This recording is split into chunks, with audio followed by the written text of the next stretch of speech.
All right, hello again, everyone.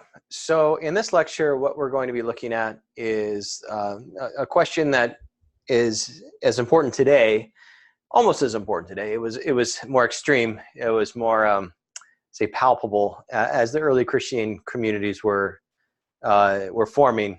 Palpable is a bit of an understatement. Early Christian communities, in many cases, were forming under a situation of great hostility from non-Christian communities. Especially during periods of Roman persecution. So it's certainly not as intense now here, at least in the context where I'm teaching, but in other parts of the world, it certainly is. I mean, there's still many areas in the world in which Christians are targeted and persecuted for being Christians. So this is a question that's important today, but it's especially important in the forming of the early Christian communities as Christianity emerges out of Judaism. And also in relationship with the rest of the world, as we see in the complex interplay of the early Christian communities as the communities of Jewish followers who are now following whom they take to be the Christ, and that same community opening itself to Gentiles or non-Jews. And that's the question of Christianity's relationship with the world.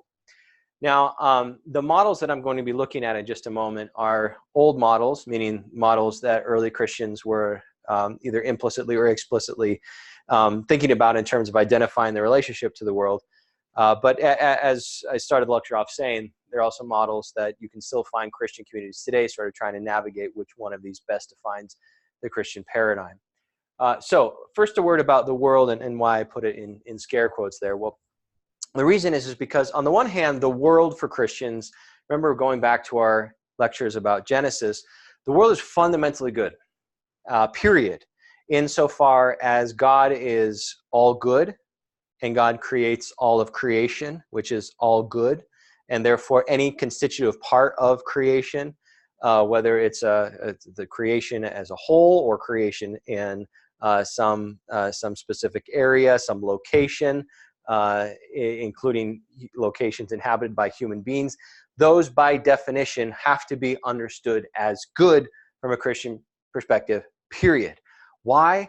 Because, again, there's no duality within Christianity understood as sort of there being a realm of light and a realm of darkness, and that the two realms are sort of at odds or at war with each other, with the goal of those in the realm of light sort of overcoming those in the realm of darkness. Ontologically speaking, that's just not the case for any Christian. So any Christian who's looking out at the world defined as that which God created, including all matter and human beings as created, will have to say that the only relationship with the world is one of reverence and one of respect and one of loving engagement. That includes nature, that includes other human beings, that includes animals, etc., insofar as they are understood as creations of the good God. However, the world also has another meaning. And typically when we're in the realm of Christian ethics, and typically when you're looking at the writings of Christian ethics, when they're using the word the world, they're not talking about the natural world or that which God created, but rather the world that humans create. So social worlds that are a product of human hands, human minds, and human wills. Societies, cities, countries, kingdoms, etc. That's what they have in mind typically when they're using the word world. And the reason that's important is because remember that original sin, and this goes back to our discussions from early Genesis, original sin is something that human beings introduce into the world. It's something that we create. And that creation, in a sense, sort of doubles back on us and changes our own nature so that we become fallen. We develop a taste for death, a taste for destruction. Think of the lecture that we recently had on St. Paul. Right? So the world then is tainted by that sin that we created.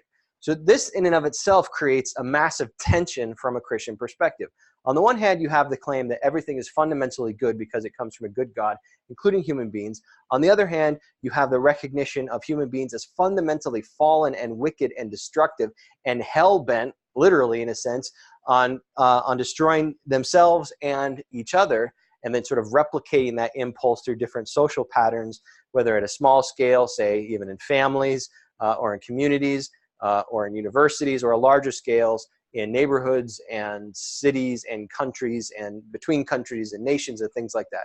So that gets replicated. So all good on the one hand, fundamentally fallen on the other. How do Christians work out that tension? Well, it's a fundamental tension that it's the heart of Christian ethics, and it's something that we want to identify in terms of navigating the different possible ways of the Christian having a disposition towards the world. So that's what we're going to get in over here.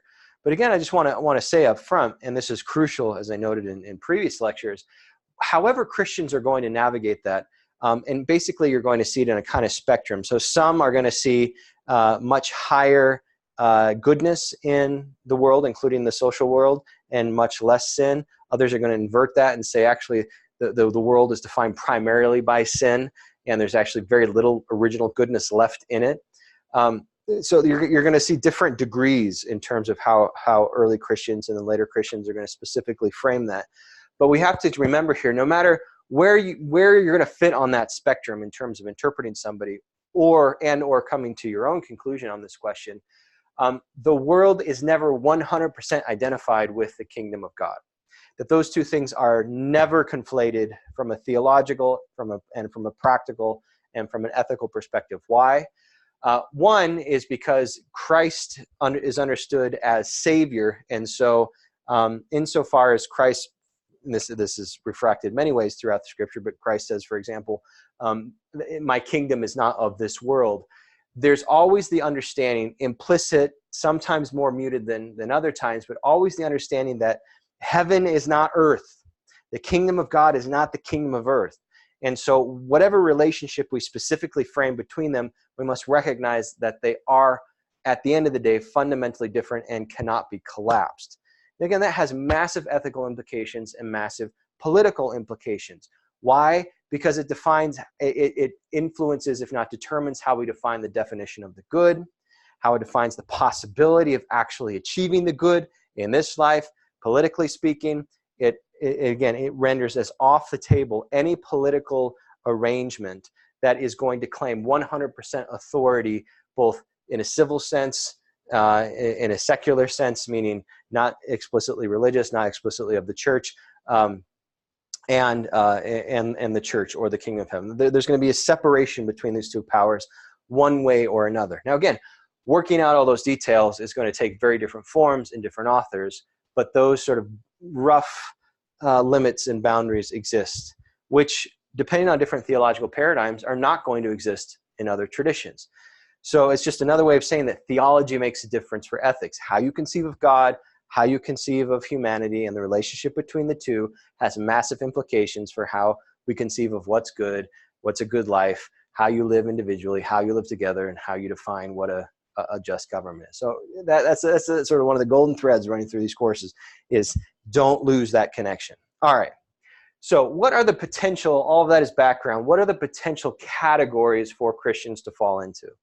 And there's lots of nuance, but I'm going to identify three as sort of being the dominant possibilities. Now, I have here which one highlighted. Why? Because at the end of the day, it has to be one of these from a conceptual perspective. What you'll find is that Christians usually will take depending on the different community, will take an approach that emphasizes one, but also engages others. But at the end of the day, when push comes to shove, when the Christian community has to make a decision about what it's going to do, it can't do all three at the same time. So yes, strategies can be put together in which all three of them may have a role, but ultimately has to be understood as a hierarchy where one of them is going to take precedence, depending upon which one the Christian community identifies as most important. So that'll become clearer as we talk. So the first option, how should Christians relate to the world, again, understood in that social context, is to withdraw.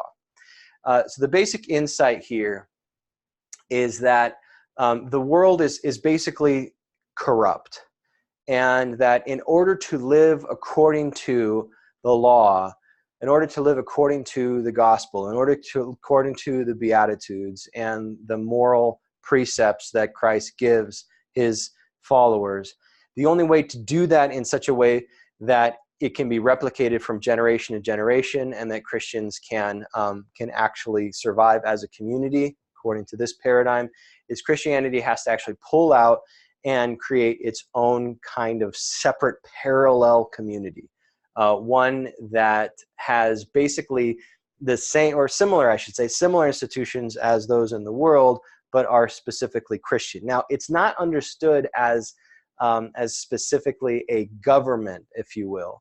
Even within this model, there's still the recognition that the kingdom of God and the kingdom of human beings, or as it's oftentimes put in classical theological literature, the kingdom of man, that they're still separate. But this model does believe that the kingdom of man, the secular kingdom, the worldly kingdom is so corrupt that the only option Christians have is to pull out and to create their own society. So there's certainly examples of that historically. There's strands of that even within Catholicism, but this is related to a much more complex entity in monasteries and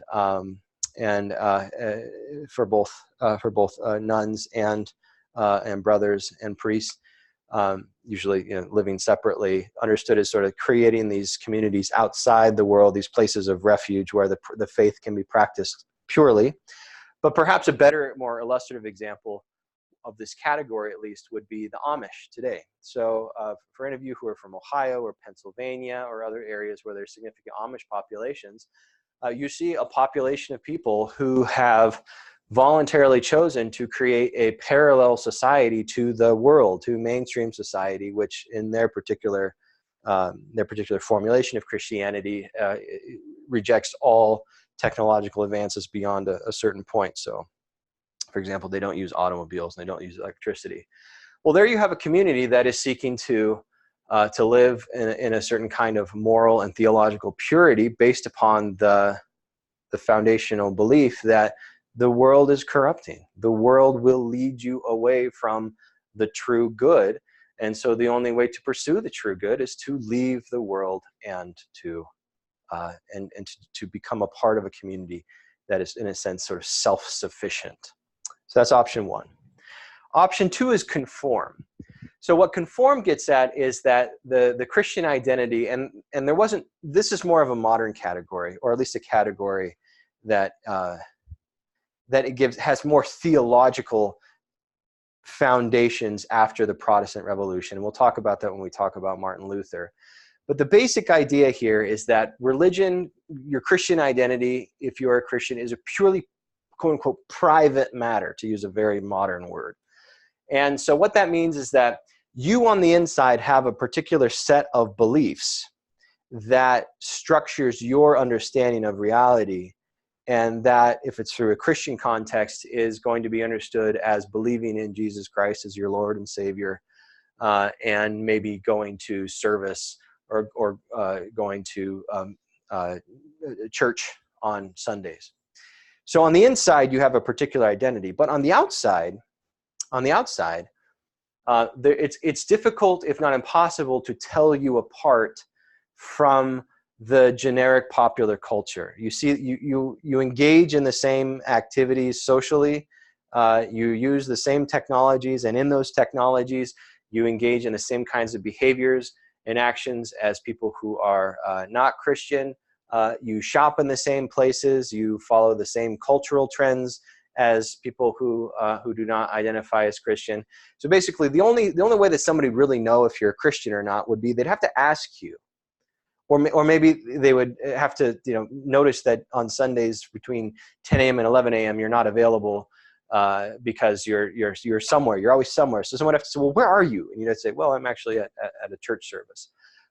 So the conform model, what it's seeking to do is to create a paradigm in which Christianity is privatized so that it does have a certain kind of purchase on you and a certain kind of life within you, but that then externally is always mediated through the social forms of the world.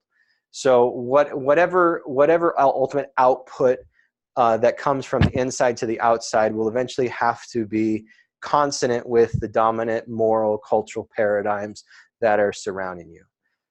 So perhaps instead of talking about the lordship of Jesus. You in public, you say something like, ultimately we have to be kind and compassionate to each other. So you kind of translate the specific content in the Christian faith into a kind of a secularized or generic morality that then is palatable and accessible.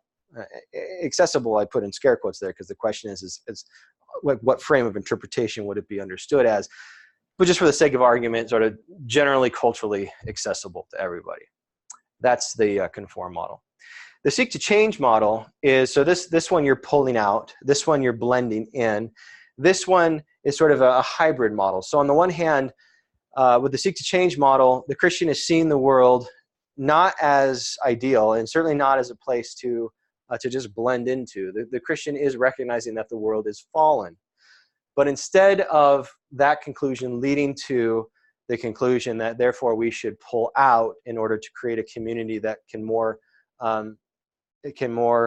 accurately and authentically live the gospel values, we're going to seek to Christianize the order. Now, I want to say that very carefully, because in no way, shape, or form, and there's some historical exceptions to this, but even those are greatly qualified. Christianity, usually this idea comes up in contemporary discussions of religion. Well, don't impose your beliefs on me. And it's a curious thing, because the idea of imposition can mean many different things. So one way I could impose my beliefs on you is to make you go to church every Sunday. Like if I were a dictator and I passed a law, or I made a law by my own dictate that everybody had to go to this specific building every Sunday. Well, that would be imposing beliefs, right? Insofar as there'd be some coercion behind it. And again, I hope it's made clear through these lectures, there really isn't a justification for that kind. That doesn't mean that people don't try to do it. I'm talking about from the actual source material itself, and the theological foundations and the ethical and political implications of that. It's hard, if not impossible, to justify any kind of Christian theocracy. It's really hard to do, and I would even say it's impossible to do if you're taking the sources seriously, and you're doing a careful reading and a careful sort of construction of what these sources could possibly, what conclusions they could lead to socially. So again, it's not that people don't try and do it. It's that they're acting inconsistently in doing so. That would be the point. But insofar as somebody's coercing you to do something, that would be a form of imposition, right?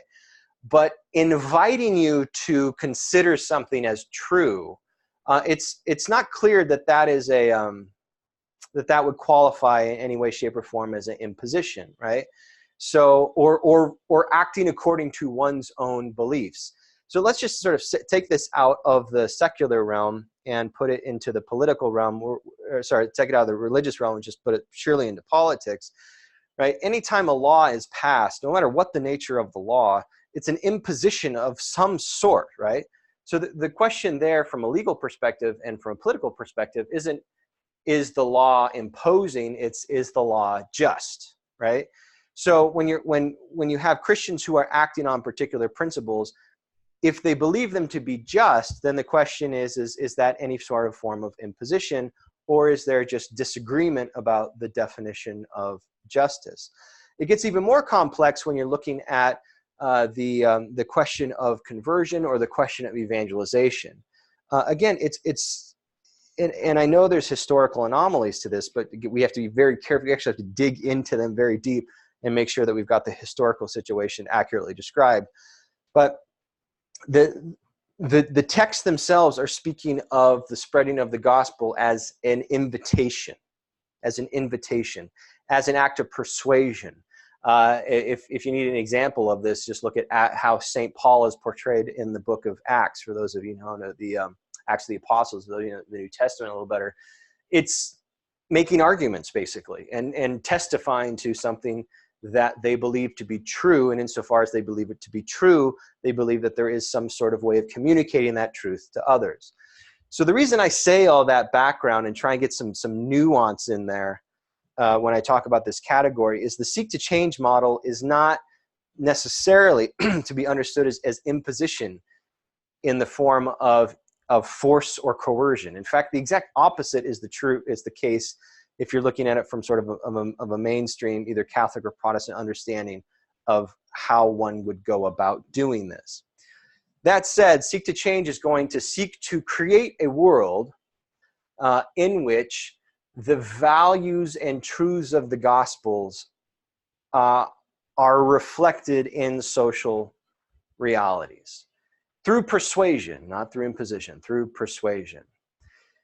However that gets worked out exactly, we have pulling out, blending in, and then a kind of out, a movement that's out and then in. So a standing outside, a looking at what structures potentially could be changed, and then a moving back in to seek to change those structures according to a particular template of what's considered true, right, and good.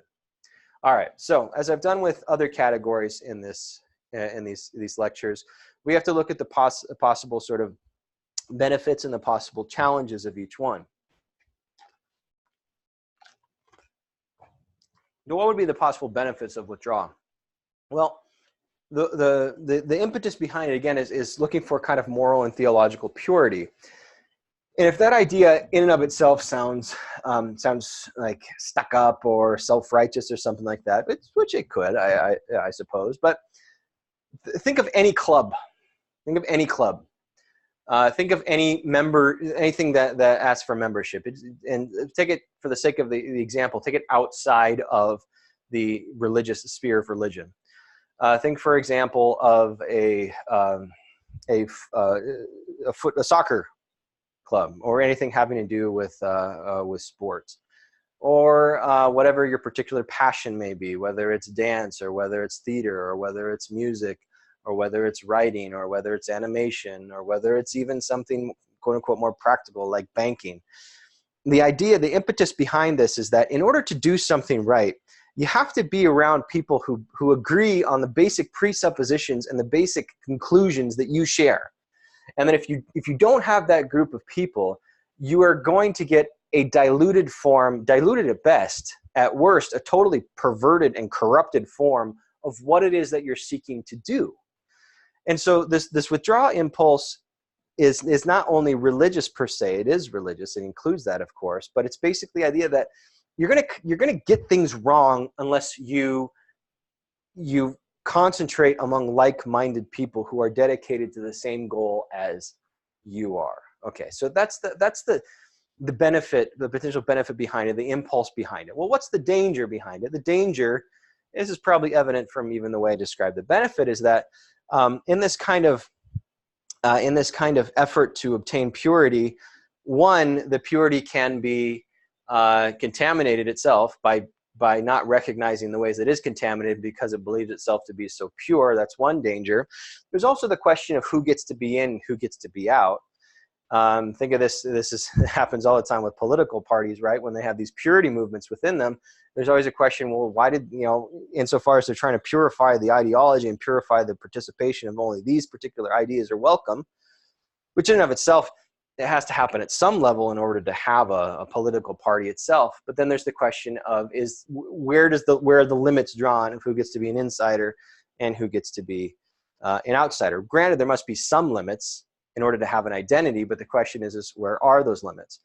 From a distinctively Christian perspective, there's the question of whether withdrawing is actually consonant with the call in the gospel, for example, to go out and make disciples of all nations. Perhaps it could be made, the case could be made, but it's not immediately clear how the creation of a separate, physically separate community matches onto that command. So there's the question of whether or not Christianity, qua Christianity, can fit into this category in addition to the other ones.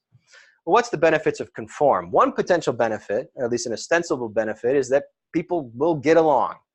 That if everybody just privatizes their beliefs about ultimate reality and we just focus on like Stranger Things or whatever's on Netflix or whatever show that Game of Thrones or anything else that's popular at the moment, and those things in a year or so won't be popular. People are like, what? But whatever is popular at the moment, we focus on that and focus on making money together and in eating at good restaurants and in driving nice cars and in having safe neighborhoods, then what's the point? Why don't we just privatize all that we think that is about ultimate reality and just share those spaces together, and we'll have a kind of a flourishing, a public flourishing, as we keep our private religious beliefs private. Well, that's something really to take seriously, especially if you're in an environment in which there truly is strife. I mean, there's still parts of the world that are racked by religious conflict, and the idea, I put it kind of glibly, like, well, why don't we just have picnics together, but not talk just like chit chat at the picnics, don't actually talk about real things. I put that glibly, but like in some parts of the world, that would be a massive achievement, to be able to have people from fundamentally different belief systems being able to share a space without killing each other. So I said it glibly, but in some contexts, it's certainly not glib. So we really have to see the potential benefit of this conform model. What's the potential downside? The potential downside is the question, well, from a conceptual perspective, what's the point of saying you believe in something if those beliefs actually don't influence to any significant degree your action? So it becomes almost inert, in the sense that, yes, you have these beliefs, but you might as well not have the beliefs, because they don't change anything about who you are, either internally, in terms of your interior character. You're not growing, you're not becoming something different.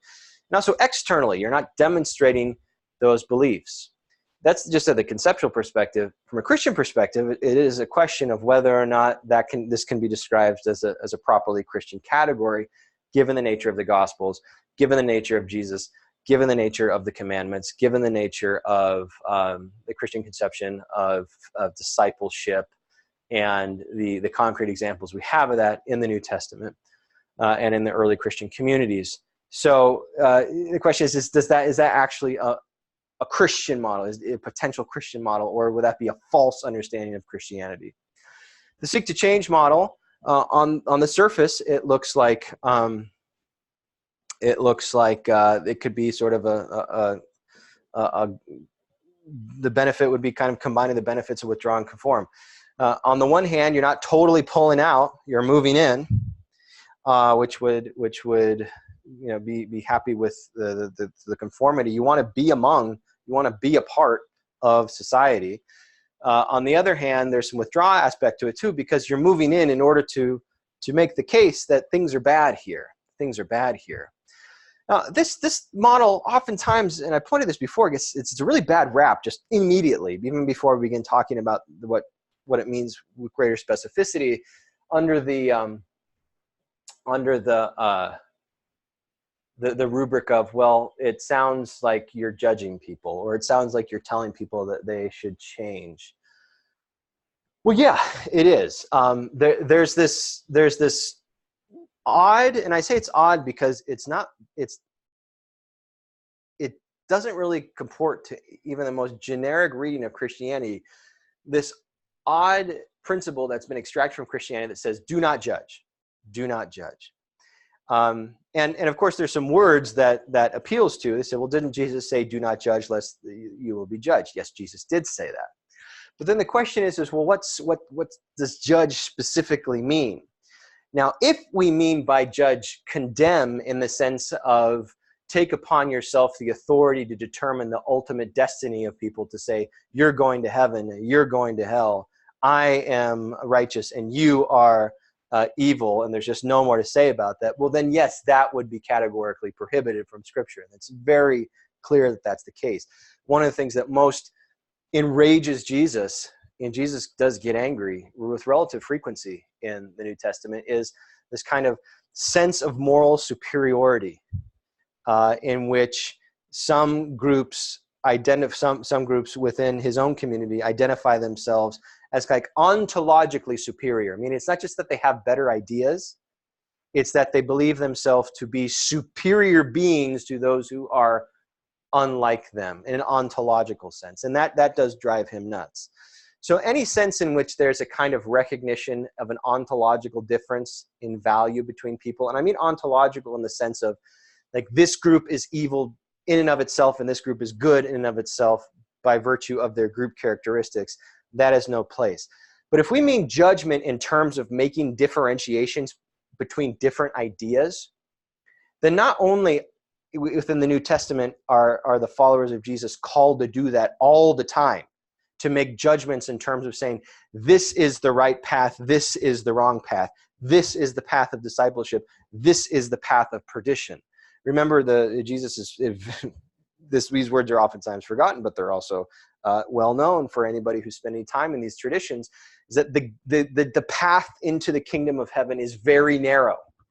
Jesus says that, and says it in different ways at many points throughout the different Gospels. The implication being that it's not easy to get into the kingdom of heaven, which means you have to very carefully discern and deliberate and act in such a way so that you follow the right path, because there's lots of dangers you're going to get it wrong, which requires what? Careful judgment, right? You have to use your capacity to judge within the Christian tradition, your God-given capacity to judge, to mark differentiations among different moral paths, and then to choose the right one. So this idea that Christians are prohibited from judging in and of itself has no biblical basis, and doesn't even have a biblical basis in terms of basic coherence, right? Because somebody who says don't judge is doing what? Making a judgment. You have somebody who's judging somebody for judging. On top of that, not judging, refraining from judging, is judging that I should refrain from judging. Also a judgment. So the question isn't judge or not judge, it's what kind of judging is morally off limits, meaning don't judge in that way, and what kind of judging is absolutely necessary. So the seeking to change model in and of itself, in identifying something as wrong and then seeking to change it, is not doing something extra biblical or somehow against in and of itself. It's the Christian understanding of a potential way of being in relationship to the world, and it applies to everybody who's out there saying anything, right? Anybody who's saying anything about climate change or any particular social or political issue, any activist, anyone who's carrying a sign, anyone who's debating in a dorm room, anybody who is going home at Christmas and arguing with their parents about something, like, they are doing the exact same thing as judging. It's a form of judgment. Now, it's a separate question of whether they're right or they're wrong, but they're engaged in judging. So this idea that religious people have this kind of unique responsibility to avoid judgment while everybody else can do it, it doesn't hold water. It doesn't make sense either conceptually or from a biblical perspective either. Now, that doesn't mean this method is right, understood as the right method that Christians should take, but it does give it at least some breathing room to be considered as a possibility. So the benefit of this, as I was saying before, is that the withdraw and the conform can kind of be combined with the seek to change. What's the danger? Well, the danger is going too far. The danger is maybe not identifying the good to which you want to change the world accurately. And another huge danger is that you seek to change the world and the world ends up seeking to change you. So again, if you need examples for this, that don't have to be particularly religious examples, just look at any given politician, especially ones who are hot in terms of like public attention, like they're new, they're fresh, people are really interested in them, and they don't really have much of a public record, but they have some charisma, and they appear to have some substance to them. People are very attracted to them, right? All the promises that they make, all the ways they say they're going to change things, all the ways they're going to upset the apple cart, in all the different ways, and they're going to finally drain the swamp and bring change to Washington, whatever, all the taglines, and then follow them. Let's say they're successful understood as they actually get the position that they're after. Follow them 10 years, 20 years. And to what degree do the people who make the claims about change actually end up being this part of the same problem that they said that they were going to be changing? Well, that can happen to anybody, right? Anybody who engages in seeking to change something can end up just becoming the exact same thing as that which they sought out to seek to change. That's especially dangerous from a Christian perspective because of this recognition of sin. Because one of the hallmarks of sin is that sin loves to burrow itself so deeply inside you from a Christian perspective that you will actually believe that you're fighting sin when you're actually living sin out. Say, for example, if I had a pet cause, some activism that I was engaged in, that I think I am so good because I engaged in this activism. Like, I am a righteous, holy person. And deep down, the reason I'm engaging in it is because, one, I want to look good. I want to have good reputation. I want the social approbation that comes with it. And maybe even below all that, it's because I'm a really insecure person and I can't stand being with myself. So I seek to go out into the world and to fill that hole with other people thinking that I'm good. Maybe. I'm not saying it has to be that way, but maybe. So it's a serious problem that a Christian would have to confront of what's my motivation for seeking to change and what's the way in which I want to change. Like what's the template I have in mind to conform the world to, especially once I recognize that that there's ultimately a fundamental difference between the kingdom of heaven and the kingdom of this world. All right, so how do I summarize all this? Remember, I started off by saying, which one, right? Which one? Now, you will find examples of Christian communities, even to this day, of emphasizing one or the other. But most people, I think, within the different Christian traditions would say, well, you have to balance, right? Sometimes it's withdraw, sometimes it's blending in, and sometimes it's sort of taking this prophetic role and standing over and above. But the question ultimately is, well, what happens when things get really, really, really, really, really bad? Say you're acting in relationship to the world, and the world now has the upper hand, and the world is going to force you to do something, or seek to force you to do something that you think fundamentally violates your beliefs as a Christian, what you believe to be true. Say they're going to make you sign a document, or say they're going to make you participate in some act that you think is 100% evil. You think it's wrong. You think it's a violation of natural law and a violation of the law of God. You truly and sincerely believe that. And somebody's trying to make you do that in the world. You really have three options ultimately, right? Either you pull out, say you're a doctor and you're being forced to do a procedure that you think is wrong. Either you pull out and say, I'm going to create my own community where this will never happen again.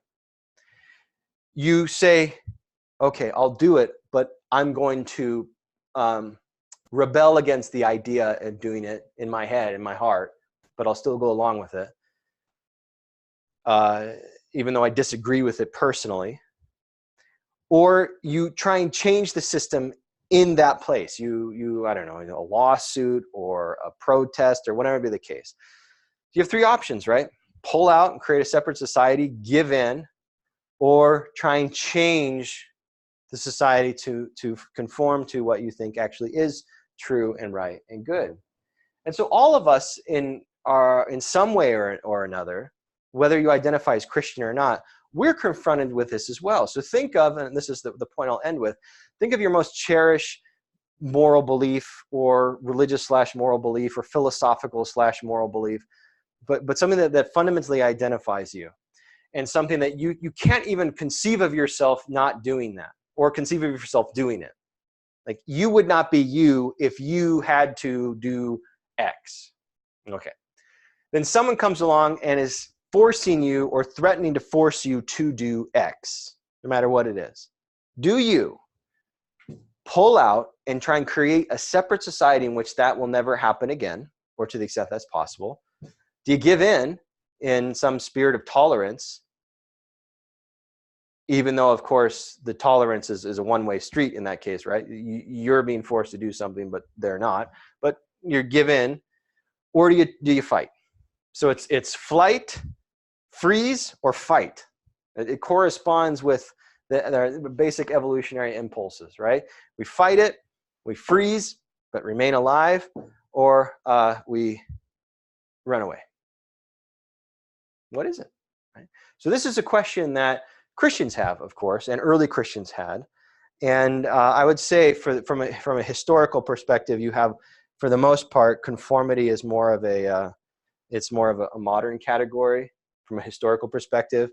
Classically, you saw more of a tension between one and three to some degree. But which one do you think accurately describes the Christian understanding of the relationship with the world?